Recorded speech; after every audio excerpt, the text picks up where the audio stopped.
Good evening and welcome to Mera India. Mera India at Venus at 8:05, Sky 8:05. We have changed the timing.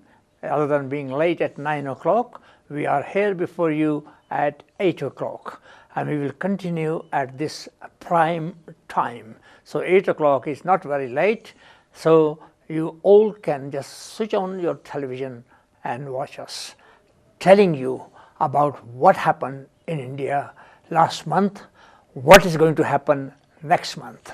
And to talk all about these things about India, I have got an old friend of mine who has been here before and whom perhaps you all know. Some of you must be knowing because he is management consultant who goes to different countries where he tries to help them in coming to profit. But governments make mistakes and the government needs management consultant. So let us see, Satyadeep Singh, welcome back. When were you last week? Where? Last week I was in Sri Lanka. Sri Lanka, that's what I thought. So that's what I'm saying. So most of the time, every month, I don't know how you can do it, but you have done. Anyhow, you were not here last month, and you must have come to know now that elections are there in India within 2 months. Mm-hmm. And with this election fever, which has just started in India, and so many old wounds will be opened.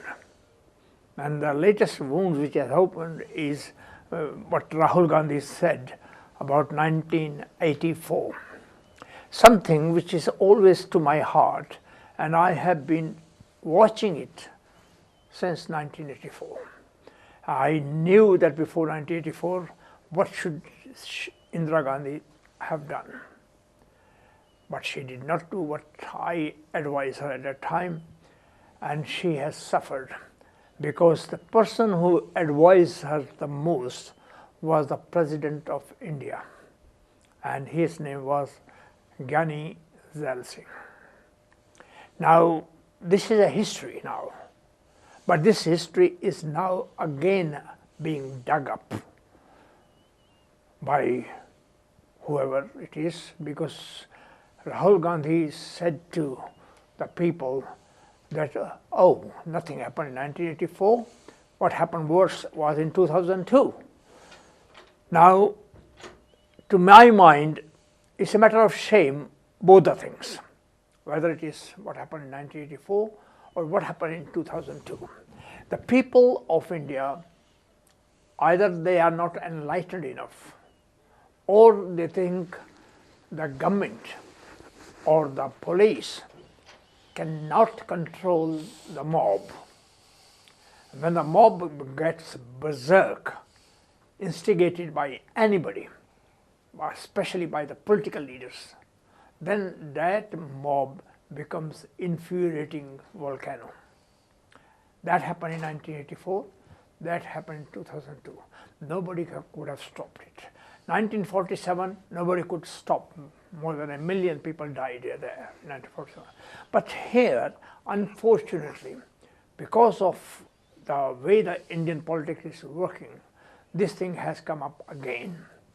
And it's a most unfortunate, because by this time the justice should have been done and things should have been at that moment buried in history. Let me see, Manmohan Singh remained Prime Minister for 10 years, and in his cabinet there were ministers who were guilty of the things. Was it right on his part to have these people in his ministry without getting a complete clearance from the Supreme Court of India?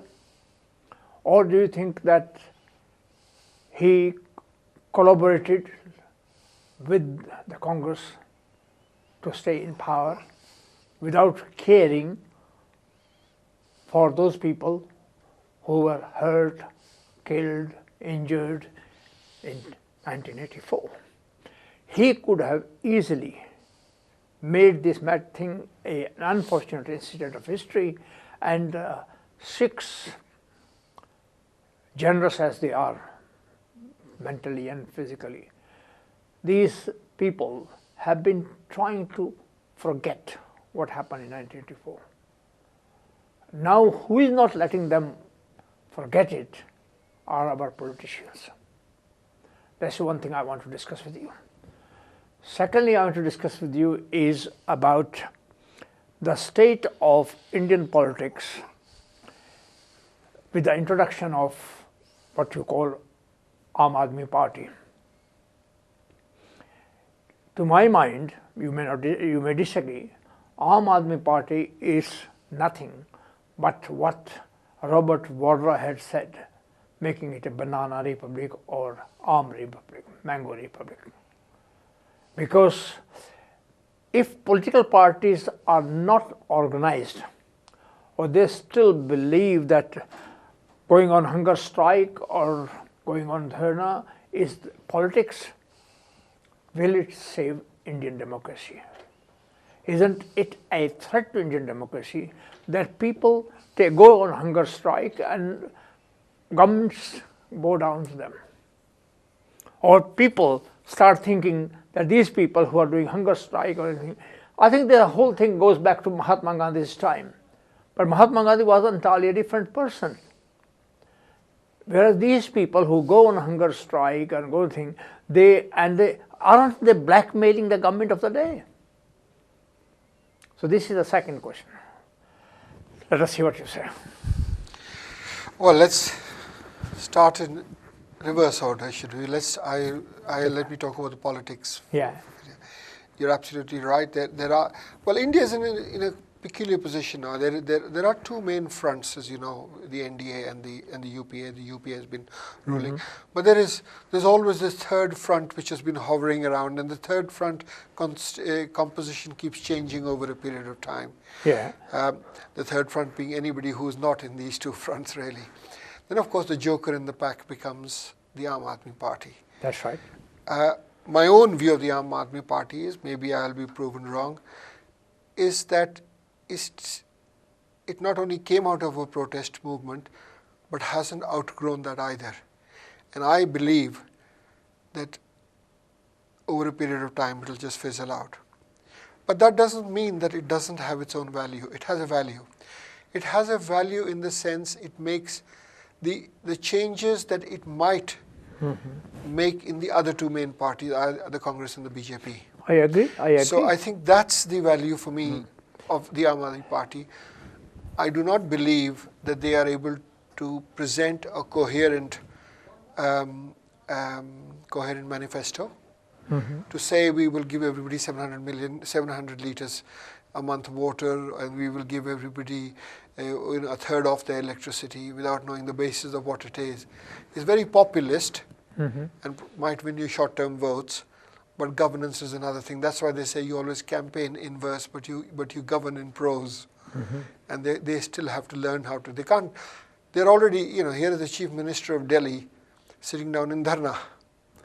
It's a pretty peculiar sight in his own city, sitting in dharna. Yeah. So I'm not particularly impressed as yet. A lot of people I know, I have lots of my friends who keep telling me how great it is, and maybe I will be proven wrong.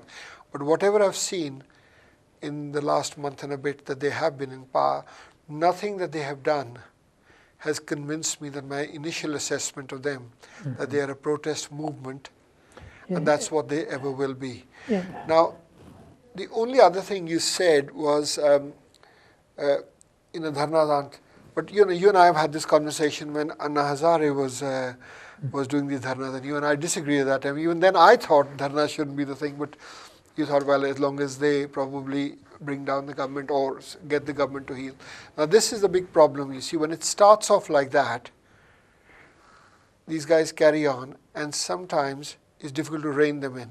And now you have a spectacle of an Aam Aadmi Party, a spectacle of ministers doing what they are. We see them on primetime television. So I'm not in favor of these movements. But as I said, there is an element that says that it's the it's the impact they have on the behavior of the other two parties. Now coming to what the politics will do in India. Now that's the interesting thing, and I'm quite looking forward to the next 2 or 3 months of Indian politics. In the next 2 or 3 months, there's going to be, I believe, a number of alignments and realignments taking place. But if I were to call the election today, it's not particularly clever. I mean, Congress is obviously on its way out. Congress is definitely on its way out, and I think in some ways a spell in opposition will do them good. You know, arrogance is set in a big way. I think there are some good people in there, but that doesn't mean that they don't deserve to be in opposition. I think they will be out.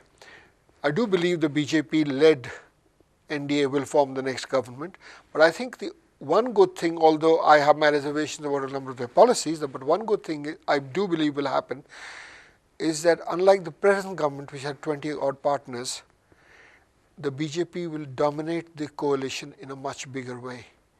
Because all that I'm hearing from friends who live in different states which are ruled by regional parties, is that actually people are beginning to see the value of national parties operating at state level. And to me, that's always been good.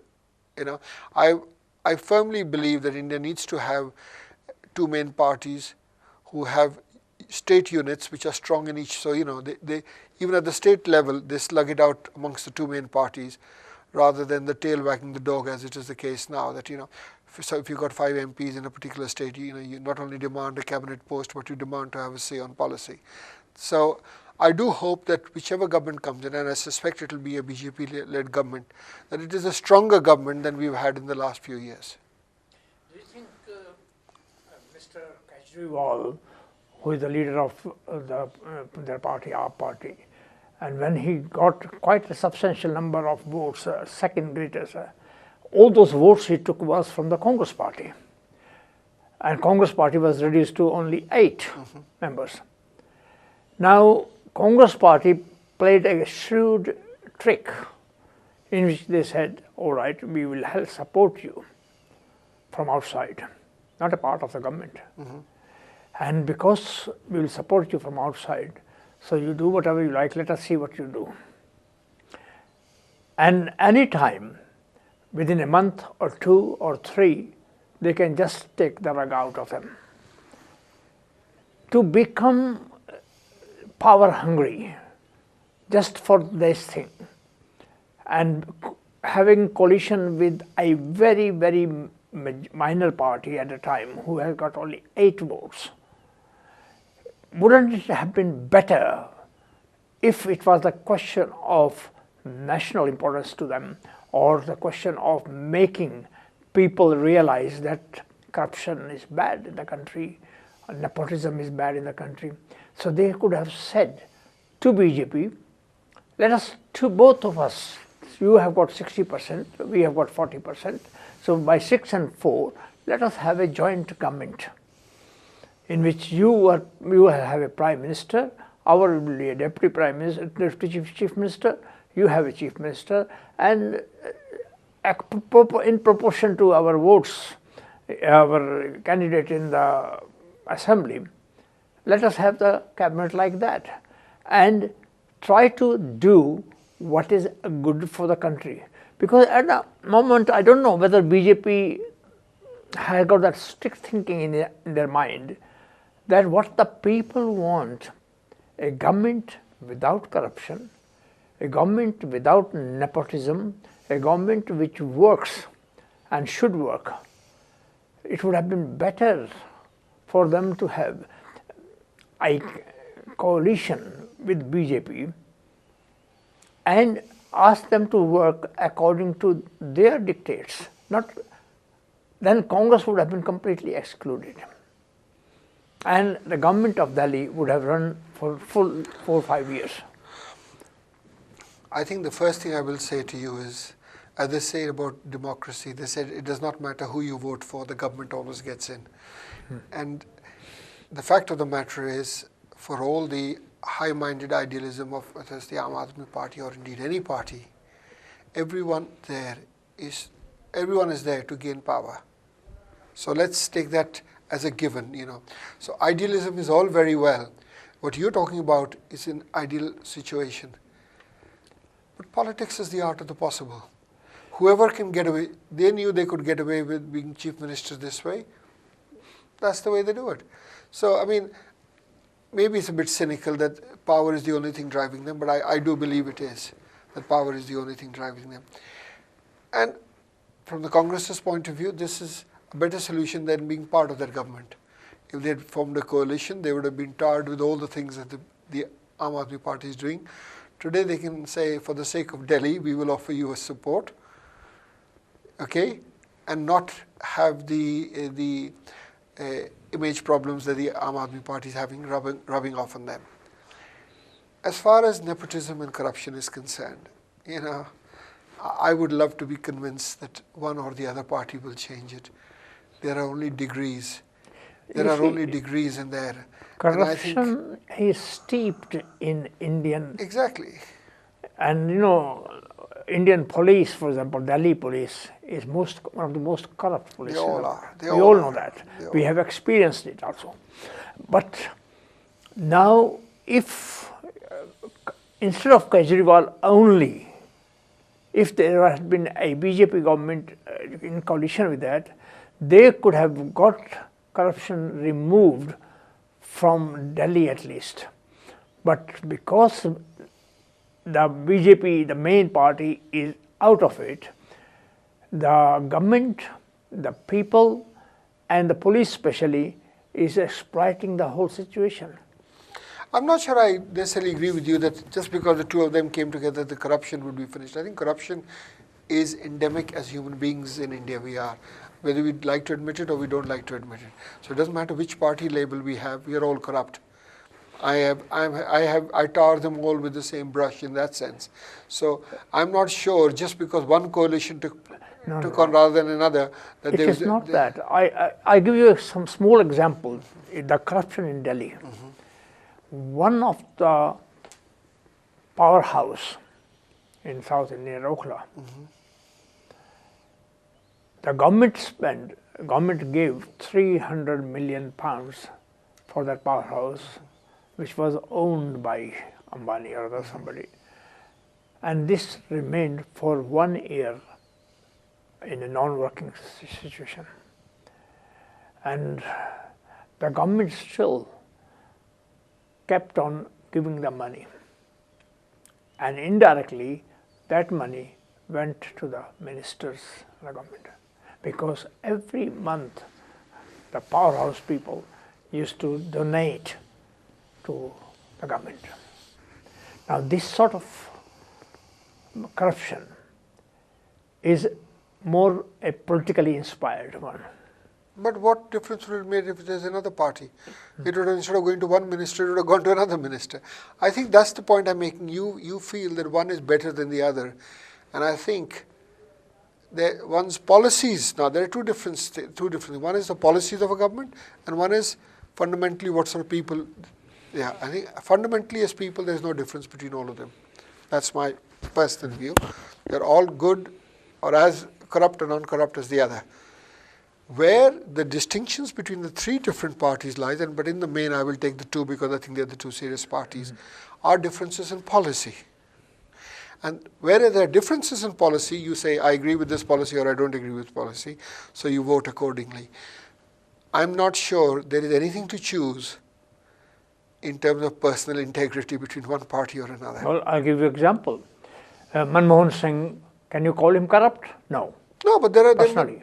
There are odd in the BJP and in the Aam Aadmi Party. There are odd people like that who are also straight. But I'm saying in general, it's a normal distribution. If you take 100 people, but if you why? take 100 people in any party, you'll get more or less the same proportion of corrupt and non-corrupt people. Yeah. What I'm saying, that's how it's going to be. The point is when the top leader like Vajpayee, who never even owned a house in India all his life, he lived in a rented house.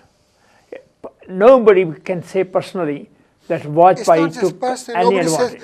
To be fair, I don't think Manmohan Singh has done personally. So exactly, that's what I'm saying. The point I'm making is, but if you take 100 people in the BJP and you take 100 people at random in the Congress, you will get the same proportion of very corrupt, medium corrupt, light corrupt. Exactly. But so that's the same. But that's us why should it happen? Is it because of the political system, or is it because of the personal nature of people, or it is Indian democracy which is at fault? Which of the three you will say? The political system is same as it is in Britain or in America in many ways. It's much more civilized. Elections have been held every 5 years in India, just like in America and Britain. Then why it is that in India, corruption has come because of the political system?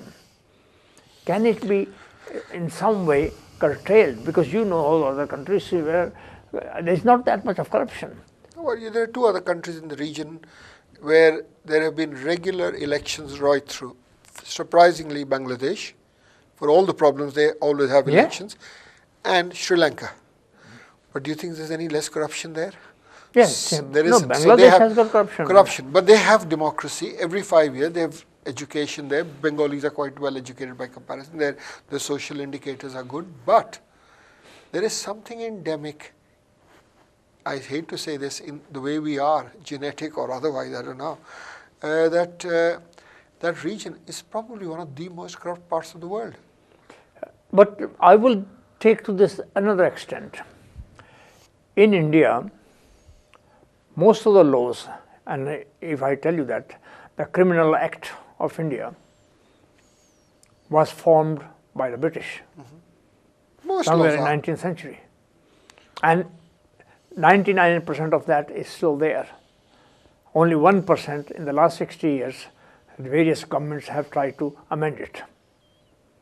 But all those amendments did not go to the extent of making people feel free and safe. Any government which cannot give the security to the people of the country and make them feel that they are free. In this country, take it, in Britain, there is corruption. We all know that there is which level, whether it is bankers or whether it is the top people in NHS or whether it is in the parliament, there is corruption. But can you find a corruption on the road? Can you give a policeman comes to you that you have violated an act, violated something in the thing while driving? And so you say, oh, come on, policeman, that's all right. It happened with me. Take this £100. There's a basic difference. It has happened here. It will not happen again. No, a policeman here does not have to give somebody £20,000 to get his job. So he doesn't have to recover that. First of all, he's reasonably paid. Secondly, he has not had to pay a corrupt politician to get his job in the first place. Exactly. So that is the difference. A policeman in India, to get a particular job, maybe traffic duty, might have had to pay X lakhs of rupees. You think he's not going to recoup it? If you take a politician in India, I have no idea what the spending limits are, but there are reasonable spending limits in India when you campaign. Just like in this country, you can only spend a few £1,000s per constituency. Yeah. Those same laws, as you quite rightly said, exist in India as well. But people spend 100 times that. So if I'm going to spend 50, 60, 70 crores on my election, I'm going to damn well make sure it's worth it. It's worth it because I'm going to make several times that. Yeah, coming back to the AAP, or this government party of Aam Aadmi Party, whom they call. This party, in one way, has made the people think about it, that corruption is so endemic and something has to be done. The method which Kejriwal and his cohorts have used may not be an extremely right one. It may have some problem, and I would say many a problem, because they are dealing with their own government. Mahatma Gandhi was dealing with the British government, and there is a difference, because now your own government can be changed. And when Kapil Sibal said, and it's not very far away, only last year, he said that Mr. Kejriwal should enter politics in the party and then fight the election. He exactly did that. That's fine. That's Okay. not a problem with that. That is the part.